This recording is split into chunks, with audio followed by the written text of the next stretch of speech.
everybody. What a privilege to be together again. Hope you are all well. Thank you for all the people that's contributing to these devotionals and for all the feedback that you're sending us on Facebook. We really appreciate it. People watching in America, people watching in Pretoria. We've got quite a few people that's just giving us incredible feedback on what this is meaning to them. I'm going to continue straight into John chapter 14 that starts with this verse, these beautiful words from Jesus saying, "Let not your hearts be troubled. Believe in God, believe also in me." Friends, these are the words that Jesus said. He's speaking to his disciples now specifically, and this is just after he said to Peter, "Peter, you're going to deny me tonight. In the next 9 to 10 hours, you're going to deny me 3 times." And all the disciples are moving into a very uncertain, scary time. And Jesus starts with these words and he says, "Do not be troubled. Believe." Now, I'm going to take you through 6 things that this chapter gives us that from Jesus' mouth to settle us in our turmoil, to settle us in a time that we are troubled. Now, the first 3 you're going to see is future. Jesus is talking about how he's going to prepare a way for us. The first thing that Jesus says is verse 2 to 3. He says, "I will go to prepare a place for you in my Father's house." He's not saying my Father's hotel. He's saying my Father's house. It will become, you will come home. And Jesus says twice that he will prepare a place for us. Friends, God anchors us in eternity. This is an eternal promise that we are anchored in, that can settle us in our temporal life. So firstly, he prepares a place for us. The second promise that he gives us in verse 3, he says, "I will come and I will take you to myself." Friends, Jesus is saying this house that is prepared is not for everybody.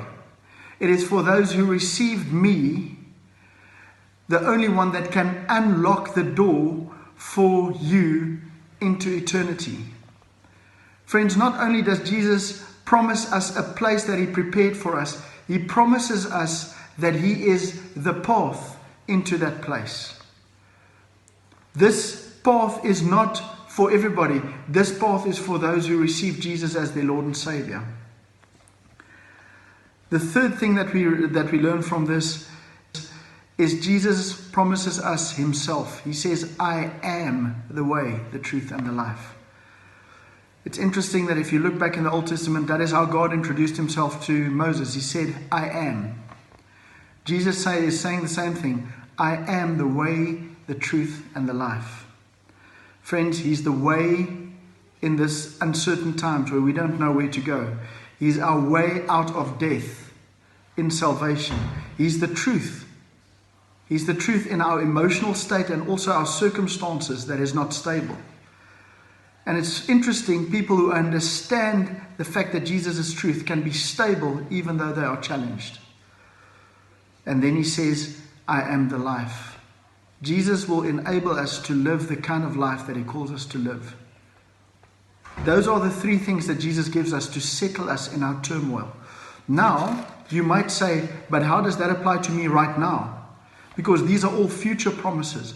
But now if you go on from verse 8 throughout to the end of the chapter, here's the other 3 promises that will settle you, that will help you not to be troubled. Verse 8 to 11. The disciple says to us, "Show us the Father and it will be enough for us." And in Jesus' explanation, he says to them, "I am the Father, I am with you." Friends, God in this season is saying exactly that. "I am with you. You are not alone." Verse 12 to 14, God promises us that the way he calls us to live, he says, "Greater works than what I've done, you will do also."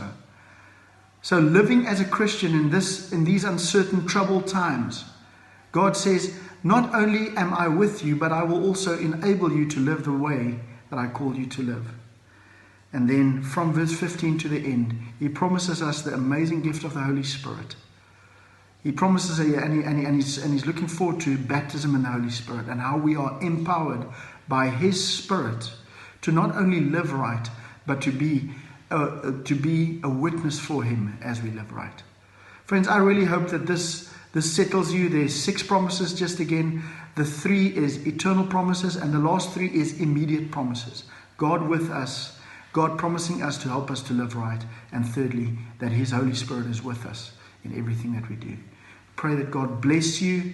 I pray that you'll be settled and that God will help you in every area that you feel troubled.